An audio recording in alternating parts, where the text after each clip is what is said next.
Today's edition of Neo Reality Collective is brought to you by Anchor.fm, a free distribution service podcasting hosting platform that allows you to record your podcast on your phone or computer. Anchor will distribute your podcast for you so it can be heard on Spotify, Apple Podcasts, Google Podcasts, and so much more. You can even make money from your podcast with no minimum listenership. It's everything you need to make a podcast in one place. Download the free Anchor.fm app or go to Anchor.fm to get started today. Thank you and enjoy the episode.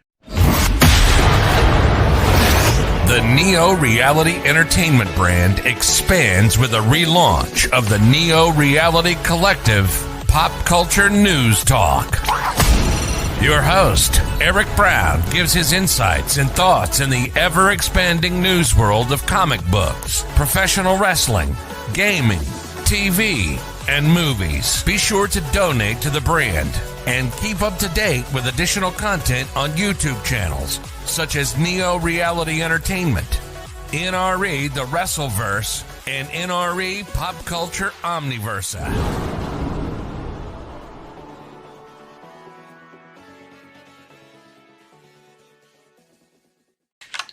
Welcome back, everyone. It's been over a month since I was gone from Neo Reality Collective Pop Culture News Talk. So the reason why I disappeared for that month, I've been uploading content on YouTube, I've been uploading Wrestleverse videos, Pop Culture Omniverse videos, and was busy with my retrospective project. But when I was doing the podcast, I had reached a bit of a burnout a little bit.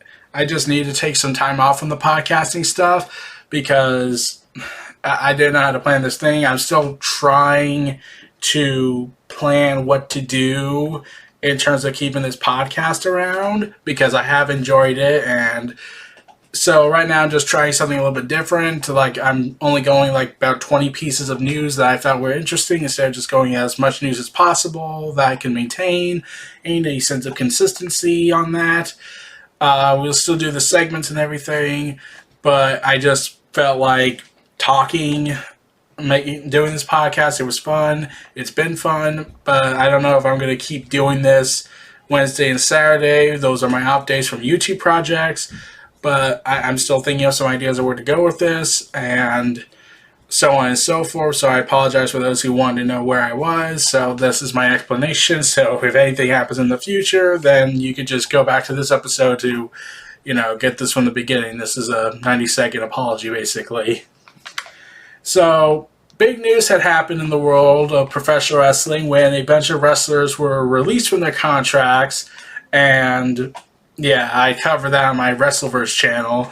I had initially thought about breaking off Neo Reality Collective into separate news shows on my Wrestleverse and Pop Culture Omniverse, and I did toy with the idea a little bit, where I go ahead and talk about some big news that went on that I felt were a little too big for pop culture news talk, but I did want to come back to that eventually if there were any updates.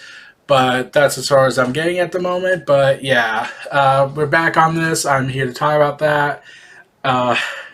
Samoa Joe was apparently released because they say he was too old and he kept getting hurt. Now, if he was getting hurt part and he was still hurt and he didn't want to commentate anymore, that's one thing. It's still annoying that they let him go. They could have tried to work something out with him. The old part is the thing that makes me laugh because I'm pretty sure in a world where WWE will still rely on Goldberg, in a world where they'll still rely on Vince McMahon, even though at this point he should consider retiring, even though we all know that he's probably never going to retire. He will die on that throne because that's how stubborn he is at life. And he'll probably find some way to gain immortality. So, yeah. And there's been no updates on that. I thought we were going to get another round of cuts on Friday, but we never did, so seems like that's the end of it for now. I wouldn't be surprised if we get more later this week, but we'll have to see. But, yeah. If that happens, I'll cover it on my Wrestleverse channel on YouTube. You can find the link in the description on the podcast. So, there's that. Anyway, some wrestling news did happen. MLW is headed to Vice TV this spring. So Vice TV is the one that has Dark Side of the Ring and all this insane wrestling stuff they talk about, which is dark. And Vice TV had got Major League Wrestling as the new home for it, providing an alternative mainstream wrestling while giving platforms to up-and-coming superstars like MJF, Isaiah Swerve Scott, as he's known as, Jacob Fatu, Ross and Marshall Von Erich. Run by Corbett Barr, has been steadily increasing its distribution channels through deals such as partners with Roku, DAZN, Bayon Sports. Now they're adding another major TV player to the mix with a new announced partnership with Vice TV. In recent months, it's been teased that the promotion was working on a major announcement, with the most recent reports stating that there was discussions with Discovery about a potential distribution deal. Vice TV has seen success in the wrestling world, with one of its highest-rated programming being Dark Side of the Ring, a documentary series, or a docu-series that chronicles some of the most tragic stories throughout wrestling's history. One of the stories chronicled in the stories was the story of the Von Erich dynasty. The dynasty now continues in MLW with Ross and Marshall Von Erich, the sons of Kevin Von Erich. So, yeah, they plan to apparently launch this coming spring, last I heard. Could change if there's any delays, and there have been rumors about crowd involvement due to, well, the pandemic and all that sorts. But, yeah, we're going to have to see how that goes. But we need more wrestling in this business that's not WWE. Yeah. So Chelsea Green, one of the people that were fired from the WWE management because of, quote, budget cut reasons, though, let's be real, and I wouldn't be surprised if Jim Sterling said this, he would probably say this is the Activision Blizzard approach, where they go ahead and fake the record revenue growth by going ahead and faking it by basically firing some people, because this is now a yearly occurrence more now than ever, especially since WWE blew up their roster to the extreme. Chelsea Green, however, knew that this took some initiative, and on April 15th, Chelsea Green had filed trademarks for her ring name Chelsea Green and Hot Mess. The trademarks were filed the same day she was released by WWE. And WWE also tried to get that kind of con job attitude with it. Well, they tried to make trademarks as well, but they apparently needed written consent, which I'm wondering how the hell why did Io Shirai, if this is true, give written consent to WWE? Just take Elo Shirai. Elo. Yeah. It's kind of funny when I look back on that, even though it's just so sad. CM Punk has been a talk of the town in the wrestling world lately.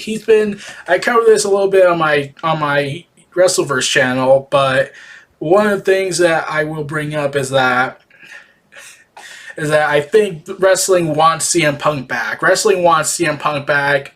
They don't necessarily need him back at this point in this life, because wrestling is wrestling. It will continue evolving, it will continue getting more stars, and will probably be around until the world implodes. Or at least until we do something stupid and cause our mass extinction. Yeah, I'm going dark on that. CM Punk said that if I go back to WWE, I'm just another guy doing not good television. CM Punk has made a stance on his return wrestling career. If the right situation presents itself, he'd be at least willing to listen. He went ahead and told Sports Illustrated, saying, "I don't know." When asked about the potential return to wrestling, "I've said no before in interviews. I'm not fishing for a deal. I get offered to do a lot of stuff. I say no to 90% of it, just because my thing is I need to work with quality human beings. It just seems like maybe in pro wrestling there's a lot of lack of quality human beings." Yeah, he would definitely hate the third-party stuff that happened. I don't know. I like doing fun, quality projects. Is there a fun, quality wrestling project that gets sent my way? I will listen to it. I don't need the money, and the way wrestling business is now, it's wacky. You got WWE, who has multiple billion-dollar television deals, and his television is awful. I go back there, I'm just another guy. It's not even that. I just be that another guy that's doing not good television. I want to do stuff that's good. I want my name attached to quality projects, where it's fun. It makes people laugh, smile, think, and people don't hate watching it. I want to do fun stuff.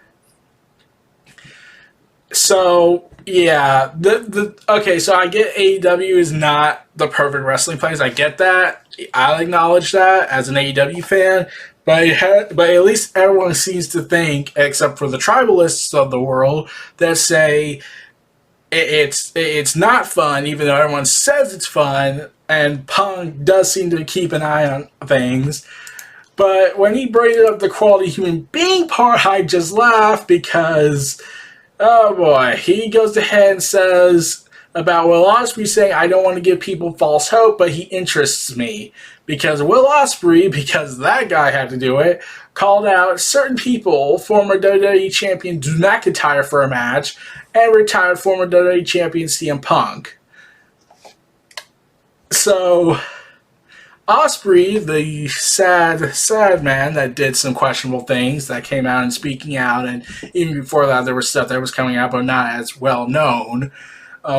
Ospreay said about Punk, before I was champion, a man who sparked a whole lot of interest in pro wrestling. CM Punk said he'd like to face Will Ospreay. Now I have the biggest prize in pro wrestling, so if you really want to prove you were the best in the world and not the best of the bad bunch, come over here and try and take this. And he has downplayed a return to the ring, but yeah, let's be real. Here's the thing about CM Punk and the idea of him not coming back. I think he will come back. It just depends on his terms and what he thinks would work. Because, let's be real, I think CM Punk is more open to it than he was several years back. I'm not sure if that's accurate or not because I don't know the guy. And if I did, it would be kind of awesome if I knew Punk. He does seem like a guy you can hang out with if you get on his good side. But Punk did talk about facing Will Ospreay on Digital Spy, saying, I don't want to give people false hope and answering Ospreay, but he's for sure somebody that I've never wrestled before that interests me a lot more than, I guess, the corporate side of professional wrestling nowadays. A.k.a. Roman Reigns, probably. New and different things are going to interest me more than doing the same old, same old. I always need new goals. I don't know. Let's see if he has it at the end of the summer, and then ask me the question again. Oh, God. Just that way he phrases it just makes it sound like he wants to come back. He just wants the best terms of it. Oh, man. So, anyways, one of the big things that was also brought up regarding AEW, as I mentioned earlier, was that Jim Ross had revealed that AEW is going to make some changes soon. One of them involves live crowds in July, playing the touring again and everything. So, AEW turned Jay Lee's place in Jacksonville, Florida into their basically AEW studio place because Tony Khan owns it. So, Tony Khan can do whatever he wants with it. So, now as the world begins to adjust to life amid the pandemic and vaccinations become more readily available, AEW is looking to go back on the road with Dynamite. Speaking on his podcast, Grilling JR, Jim Ross stated that the promotion is looking to hit the road pretty aggressively beginning in July, saying AEW is making some changes also. We're adding more content here sooner than later with another show. We're getting our schedule together. Looks like we're going back on the road pretty aggressively beginning in July. Getting back in front of a live audience is a blessing. I can't wait. It will help everybody's work. I will help everybody's work. You can't help but feed off the adrenaline of the people in the audience surrounding you. Should be cool. After the events of WWE WrestleMania 37 that featured a big crowd for both nights, it was kind of becoming a inevitability that this would happen. And as the coronavirus starts to wind down, albeit on paper, like cases are still rising because distribution has been a struggle on the vaccination. And when companies go ahead and just omit certain details, that's a different matter. Like that, are you saying that you can't get vaccines, but will somehow still call the shots, even though you have to work it out on your own, but then we'll still call the shots on when you can get it, how you can get it, and which one you should get. That's at least some belief I've been hearing and discussed about. I don't know if this is 100% factual because I don't work in the corporate world. And if that is the case, oh my God, what the WTF, man.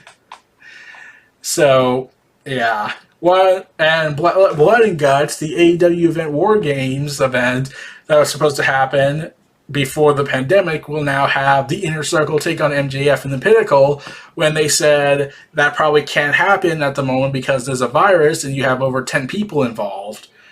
And thus, well, this kind of shows that that is indeed now no longer the case. So, Yeah. Uh,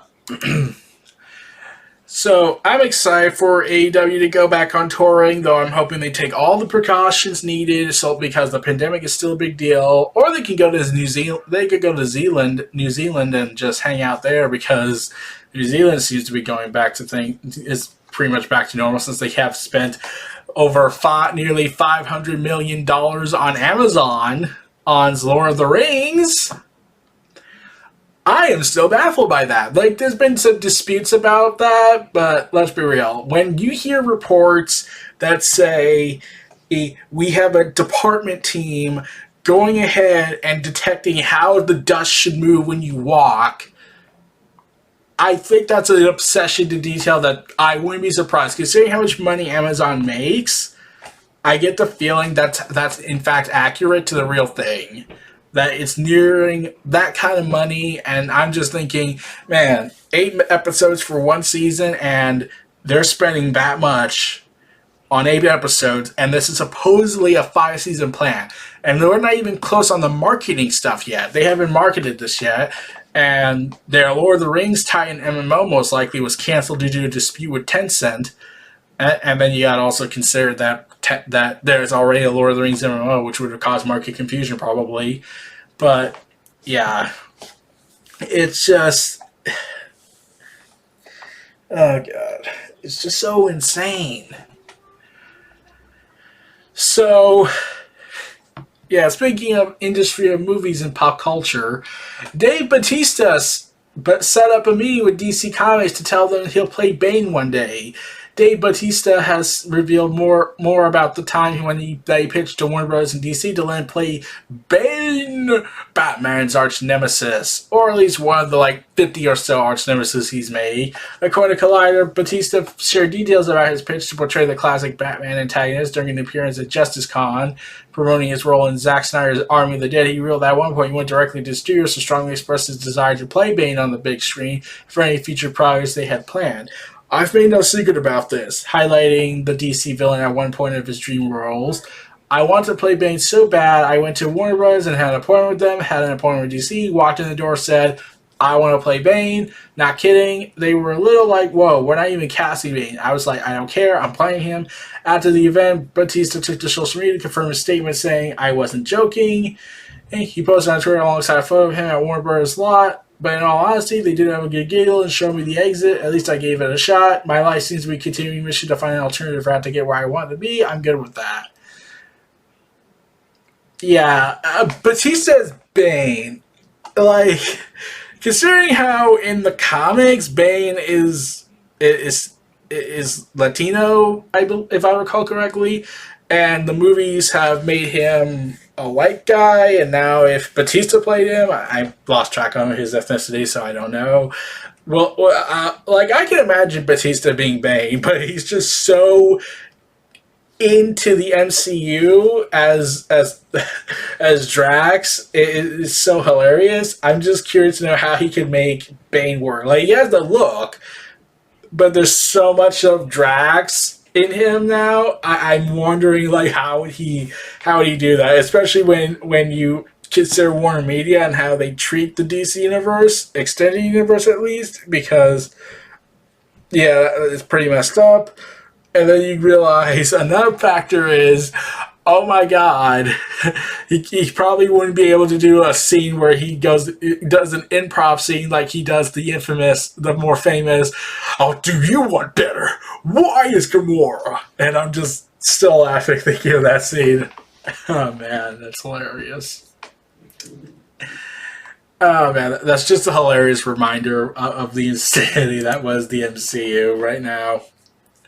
So, fans of Knights of the Old Republic, everyone's happy about the Old Republic. We love the Old Republic. We're currently talking about the High Republic these days. Even though people said we want to see Darth Revan again, we want to see Bastila again, we want to see Malak, we want to see Kreia, Darth Treya, or whatever she went by. Nihilus, Darth Nihilus, Darth Scion, all these characters we grew up with in the old Legends continuity. Well, there is partial good news. There is apparently going around that A remake of 2003 BioWare RPG Star Wars Knights of the Old Republic is reportedly in the works at the port studio Asypr Media. I'm pretty sure I butchered that name wrong. Sorry about that. The news was revealed by Bloomberg reporter Jason Schreier during an interview with Ben Hansen of MinMax, saying, "This is public at this point. I basically affirmed that the company, which is the company that has ported a bunch of Kotor games, is working on the remake." Eurogamer subsequently backed up the assertion, saying it also heard of the involvement. While the developer is known for often releasing straight ports, work is currently underway to make the project more of a remake instead, MinMax says, "We're talking about the nature of breaking news and revealing games in development. Jason Schreier sheds more light on a remake of the Knights of the Old Republic currently in development." So there were rumors for years that there was going to be another Kotor remake. People do kind of want to see 3, but let's be real with Disney's handling on everything. Yeah. And then you gotta recall that there was news going around that Disney was thinking of making a Kotor movie or a series about it, and I'm all for that if it works. Like, everyone's still, like, and I understand this part, like, everyone kind of wants Keanu Reeves to be Revan, and considering how they confirmed what he looks like in the MMO game, he kind of looks like Keanu Reeves with facial scars and tissue, and scar tissue, with technology and war. It kind of does. So I kept saying on YouTube a few years back, that, yeah, I actually think that that it could work. It could be a very darker look on Star Wars because of how dark that period was. Like, you have the first Jedi Purge. That's something that they didn't never experience about. You have Kreia, who deconstructs the lore of Star Wars more so than what they did with Last Jedi to a big extent, because that's what they try to do. They try to basically take what Kreia represented and put it in The Last Jedi, except Luke isn't Kreia, so that wouldn't have worked, or has the writing team that can make it work, I feel. So, yeah. So, I'm just like, okay, at least I am glad it's not EA, because they would have wrecked that, and even BioWare these days is very different from what it was 2003. I would have been interested if Obsidian took the offer, because though that would have been an Xbox exclusive, which would have been unfair to some people potentially, since Obsidian is owned by Microsoft at this point. But yeah, we'll have to see how that works out. But I'm just hoping it's not.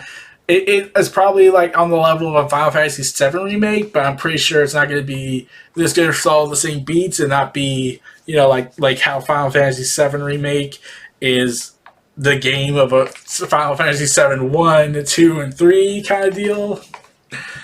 I mean, it's probably just going to be one game, and then they'll probably make KOTOR 2 remake if it's popular enough, which, honestly, it's going to be hard to imagine the voice actress of Kreia not being in there, if she's not in there, because, what is she, like 80 by now? I could be wrong. So,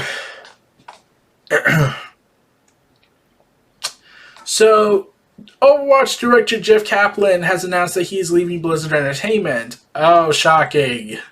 As soon as the new rogues many from around the internet began sharing their appreciation of his work in Blizzard and how in some cases his positivity and passion helped inspire and change the lives of the people he met. Overwatch lead observer Mike Chiobretto said that they were in pure disbelief over the departure, and those who used the phrase "don't meet your heroes" had never met Jeff, saying, everyone spends life telling you don't meet your heroes. Well, considering how the last several years have proven that you shouldn't meet your heroes, he says those people never met Jeff Kaplan. He has always been the most optimistic, supportive, honest, and understanding person I ever worked with. He always made us know that we were all family with T4. Today sucks. Principal designer Craig Morrison, who had worked on the canceled Project Titan with Jeff, shared a story about how even though he hadn't been in Blizzard for very long, Jeff had his back, saying, "A little sad today, Jeff Kaplan first hired me to work on what was then Project Titan at Blizzard. Titan, of course, got canceled, but the interesting part of what, which was the central of my view of both him and Blizzard, was how he personally treated me, my situation and all that. You see, technically, I hadn't even started when the cancellation happened. The company had no legal obligation to find me a job. The job it hired me for no longer existed. Jeff, though, called me immediately, and they already arranged for me to speak to the WoW team. It spoke volumes of his and the team's integrity. I can't have imagined a better way to start a new job, let alone one as intimidating as the one I was starting. He has always been a great influence, will be missed. Hopefully he has more cool things ahead of us for us all. So Jeff joined Blizzard in 2002 as the designer of World of Warcraft, aka WoW, developing quests for the MMORPG that had yet to be released. He was eventually credited as game director, and then in 2009 he was put in charge of the first-person shooter Project Titan that eventually got canceled. Jeff and his many teams took the ideas they had for that game and turned it into the team-based hero shooter now known as Overwatch. And yeah, if I'm correct, he was the director for Overwatch 2. Yeah. So, the gaming world is kind of going to miss him, and a lot of people have been expressing that he's gone, sadly. So, yeah, Overwatch 2 was in the works, and Jeff Kaplan was, the director of it. So, it's going to be pretty interesting where they take that. So, Game of Thrones actress Emilia Clarke, Daenerys Targaryen, who burned down entire cities because of the bells setting her off with no context, is reportedly in final negotiations, and I think has been officially casted as part of Marvel's Secret Invasion, the original series in production for Disney Plus, as reported by Variety. She would join a cast that would include Samuel Jackson and Ben Mendelsohn, Kingsley Ben-Adir, and Olivia Colman. When Clarke made her way into the galaxy far, far away as QRR in Solo: A Star Wars Story, I did not even recognize her at that time. This would be her first appearance in the MCU. There's also been rumors that she might replace Amber Heard as the main character for Mira because of certain things that went down, not about the allegations that she did and what came out about that, but apparently she did not meet, quote, the physical requirements of Mira, which, that kind of waters down what they could have fired her for, but chose not to, it seemed. So, yeah. So she seems to be going everywhere. She could potentially be in the DC universe. She's going to be in the Marvel universe, and she's in the Star Wars universe. Oh, lucky, huh? I'm probably less for Warner Media because Warner Media and DC and Warner Bros. Tends to be very destructive in forces. So yeah, take it what you will of that. Meanwhile, Loki and Falcon and the Winter Soldier could get multiple seasons. WandaVision is far less likely. So, those two will get possible multiple seasons, but WandaVision looks more likely than ever to be a one-and-done show. IndieWire revealed that Falcon and the Winter Soldier would be submitted for the Emmy Awards for Drama Series category, whereas WandaVision has been submitted to the Limited or Anthology Series category, and in part that's because Marvel doesn't want its streaming series to compete with one another on the same awards, but it also speaks to the studio's potentially future plans. They wouldn't outright confirm the production development of Marvel Studios VP. Nate Moore wouldn't outright confirm a Falcon Winter Soldier Season 2, but does absolutely want to leave the possibility open, saying, "We definitely kicked around ideas because we always like to keep thinking about where this game can go. We would also, frankly, in the crush of the pandemic, we're trying to finish the show and make sure it got on a timely manner. Hopefully at the end of the season, you will see the potential of what we could do in the subsequent Season 2. Anyway, I asked more, there were any yet to be released shows that could also see multiple seasons. The ones that come to mind, and that probably isn't a secret, I think that's a lot of storytelling in Loki that's really reverent and clever and cool. It also led to itself to multiple seasons in a way that it's not a one-off. So, yeah. They even said that WandaVision is a show you can only do once, probably, and she can't go back to that reality. So, here's the thing. Whereas Loki will tie in to the Doctor Strange Multiverse of Madness movie, there, I wouldn't be surprised if there's not a second season because of how final and it was. Like, you could probably make a second season focusing on Wanda possibly finding out her kids are indeed alive, and Vision now being restored could work. But I don't know if that would fully be invested in a full-fledged TV series on Disney. Instead, it could just be part of the Multiverse of Madness story, which would reveal that WandaVision actually set the stage. I mean, like, besides the time traveling stuff. So there's all that argument to be made. Falcon the Winter Soldier and Loki, while Loki will tie in to the Multiverse of Madness movie, it could do more seasons probably because of what the nature of the setting is. Falcon the Winter Soldier, I don't even know if it's going to get movies after this, so it's probably going to stick to streaming and TV. So we'll have to see how they treat that. So that's where we're at on that. So Zack Snyder reveals Batman v Superman's original and outright insane title. According to Snyder, Warner Bros. Ultimately settled on Batman v Superman, Dawn of Justice, but he pushed hard for more weird titles, saying, I was like, God, can't we just do something like, and this is the thing I laughed about this, saying it was a poetic, saying this. He said this was poetic, saying this. Like, can we call it Son of Sun and Night of Night or something that's a little bit more poetic? And I'm like, okay, maybe a comic could call itself that. But if you went ahead and said Batman v Superman, Son of Sun, and Night of Night, that's a pretty damn long title, and it's already pushing it with the Dawn of Justice thing. I would have called it, since Wonder Woman is pretty much involved in this movie, I would have called it Trinity Dawn of Justice. But apparently it also revealed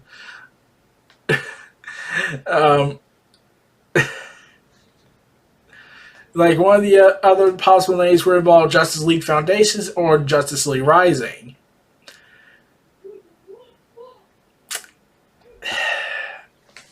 I would have called it Trinity Dawn of Justice. That would have been a much fairer name since Wonder Woman does get involved in this movie and she has a role in it. So it is kind of give or take on that. It really is, in my opinion, and that's ultimately that big decision making on that. So we'll be taking a brief break on this, everybody. We'll be back after our sponsor. We're back, everyone. So speaking of the DC Universe and movies, Michael Keaton, the publicist has confirmed, in the wake of the revealed teaser of the Flash movie, Michael Keaton will in fact return as Batman in The Flash. After hinting that he was hesitant to join The Flash due to concerns of COVID, Michael Keaton has been confirmed to reprise his role as Batman opposite of Ezra Miller's Barry Allen by Keaton's talent agency. ICM Partners confirmed the news to The Wrap. The long-delayed solo movie began production today. It began production yesterday. With director Andy Muschietti, I'm pretty sure I butchered that name, sorry Andy, announcing the kickoff on Instagram. Keaton voiced some ease at the prospect of joining the Flash solo film in March, expressing concern over the scheduling and COVID-19 transmission in the UK, saying, I keep my eye more on the COVID situation than anything in the UK.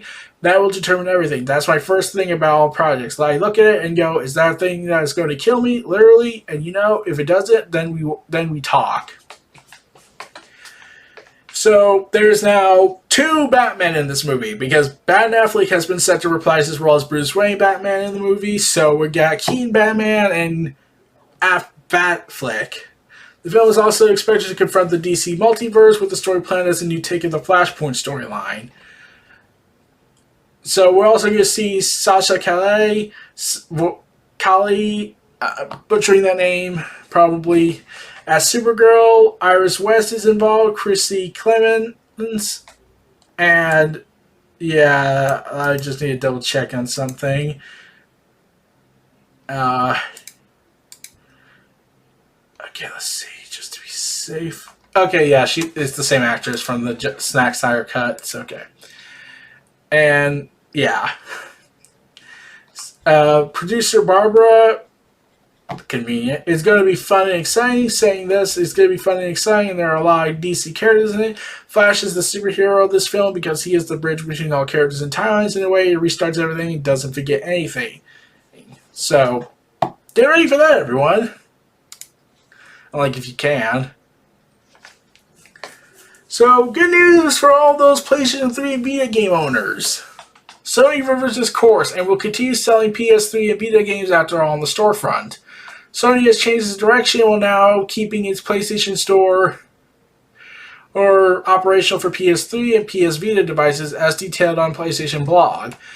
This is a reversal from the announcement on March 2021, and it would be closing down the PlayStation Store for the PS3 PSP on July 2nd and the PSN and Vita Store on August 27th. In a letter to the community, Sony Interactive Entertainment saying that have full-on admitted, CEO Jim Ryan stated, clear that we made the wrong decision here, and that the stores will continue to live on. However, the PSP Commons functionality will still end on July 2nd. When we initially came to the decision to end purchasing support for PS3 and PS Vita, it was born out of a number of factors, including commerce support challenges for older devices, and the ability for us to focus more on our resources on newer devices where the majority of our gamers are playing on.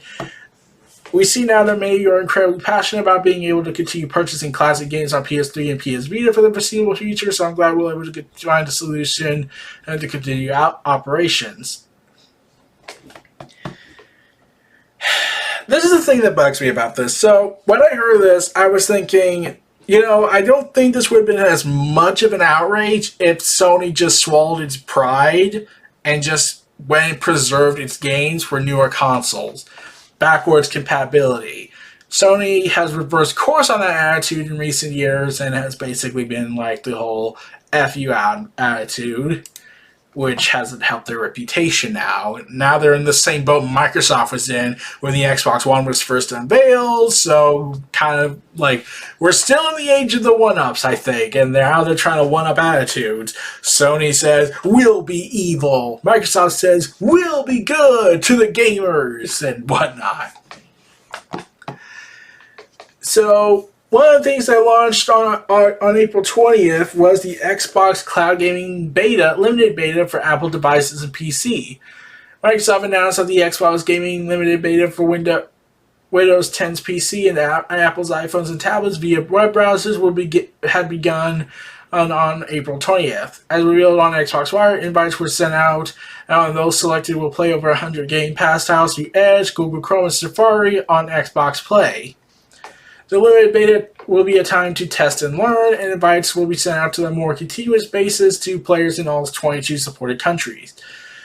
The goal is to iterate quickly and give all Xbox Game Pass Ultimate members this new way to play in the coming months. These games can be played with compatible Bluetooth or USB-connected controls like the Backbone 1 or via custom touch controls for more than 50 games.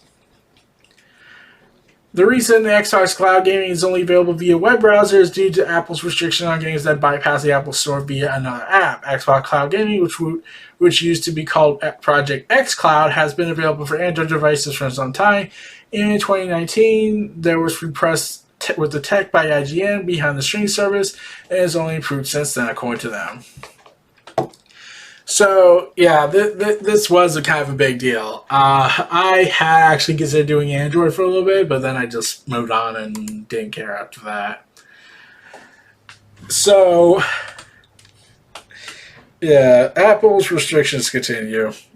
What can you do? Also, the TV series based off the Batman movie with basically that guy from Twilight. Oh, God. It's pushing it. So it was already bad enough that they were going to make a Gotham spinoff because there's the Gotham TV show that already happened. But HBO Max is like, nope, this features James Gordon. And he's black. But that's the difference, essentially. I'm seriously confused by this more than annoyed. Gotham PD, as it's called, will reportedly focus on James Gordon, and you lost me. Again, we just had a series about that. Why didn't you just... Okay. Why didn't you just... Okay, you could have just done... You could have just used the Gotham TV show as the basis to do the movie. You could have done that. You could have done that. It would have worked. I really think it would have worked. But yeah, it is the HBO series is like, they're going to make Gotham Central about it. Like the Gotham Central comic series that Greg Rucka and Ed Burbanker worked on. Gotham PD will serve as a prequel to the 2022 Batman film and will set during the first year of the Dark Knight's career as a hero. Reeves is currently producing the series, which was struggling to hold on to a showrunner. Current showrunner Joe Barton previously created and wrote an 8-episode crime thriller for BBC Two and Netflix. He also wrote a 2017 supernatural horror film called The Ritual. Jeffrey Wright, who plays Gordon Reeves as Batman, may play the officer again in the spin-off series, but no casting information has been announced as of yet. I mean, like, if it's going to focus on James Gordon, you kind of need that actor. So, yeah. So, there were rumors, apparently, that Square Enix was going to be bought. It was up for sale after acquisition rumors happened. Bloomberg has reported earlier that there is interest of several buyers to acquire Square Enix, according to a press release, saying, however, this report is not based on any announcement by Square Enix Holdings CEO Ltd. We do not consider selling off the company or any part of the businesses, nor we have received any offer from any third party to acquire the company or any part of its businesses. It is, of course, possible that both sides of the story are true, but that may well be parties interested in Square Enix, and Square Enix in itself might be unwilling to sell to them. That said, analyst Dave Gibson pointed to the idea that this could be bankers trying to drum up business in Square Enix. To back up Gibson's idea, Bloomberg subsequently reported that shares rose by 12% after the report went out, the highest rise in eight months. So, yeah, one of the other big acquisitions that happened was that Discord rejected the reportedly rumored $10 billion offer from Microsoft, though nothing was given out on that. They just denied it. They just said, we're not doing it. Meanwhile, speaking of, and Epic Games also bought Fall Guys, so that was the thing. And speaking of Epic Games, that Fortnite Batman crossover comic. Yeah. Yeah, it's apparently massively selling out. And yeah, they're selling on eBay for $40 on eBay over the Harley Quinn skin for the game, because all the comics will have a code to sell for players. If you get the DC Universe app, Infinite app for the US at least, you will get the code emailed to you within 15 minutes or less. Yeah, considering the skin alones are rocketing, let alone the comic itself, there is very little chance the copies can be returned, according to some people, because all 6 issues have been made returnable. So, yeah, it's selling for up to $25 and especially $40. So, yeah, this is pretty insane. I mean, I don't know why. Because that's now Batman is part of the same universe of game where they have Iron Man, where they have the X-Men crossover with the Fortnite game. I'm just saying, it's just insane. It's just insane. They're not going to feature the licensed characters, even though people want to see this happen. But yeah, let's move on. So, DC Comics Superman comic book series is getting a cancellation and relaunch, and a new Superman involved in it. This summer, Superboy will become Superman. Lois Lane and Superman's son, Jonathan Kent, will take up his father's mantle and hero name in the long-running Superman comic book series, but with a relaunch #1 and a slight name change. Superman, son of Kal-El. Beginning this July, finally, writer Tom Taylor finally gets to write Superman in the main continuity. I think.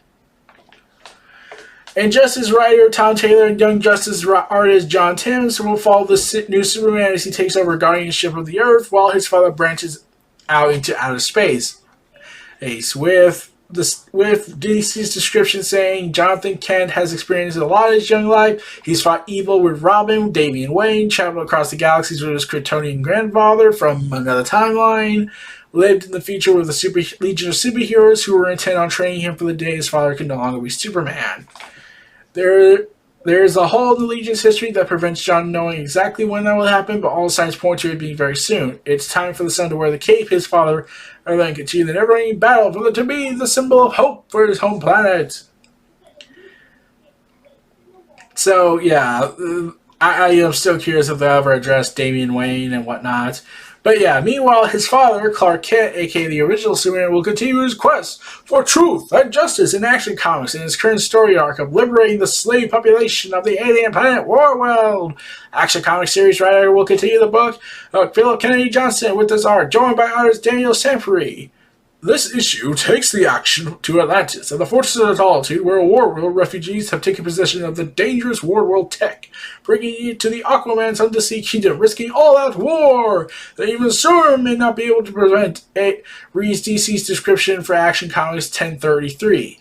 Meanwhile, some have escaped Warworld prisoners, have found the Fortress of Solitude, and along with it, Lois Lane. And on the cover shows Lois Lane wielding a gun because she needs to be badass. And last but not least, there is one piece of news regarding Superman. Grant Morrison's return to Superman and the Authority book in a new team-up series. And this limited series with art by Mike Janin launches in July as part of a minor rejiggering of the core in-continuity Superman titles that month that includes the launch of Supergirl World of Tomorrow limited series. Morrison and Janin's series picks up on the recent going-ons in Phil Kennedy Johnson's Action Comics. The description reading, if Superman is to free the prisoners of Warworld, he's going to need help. The kind of help that doesn't scream Justice League.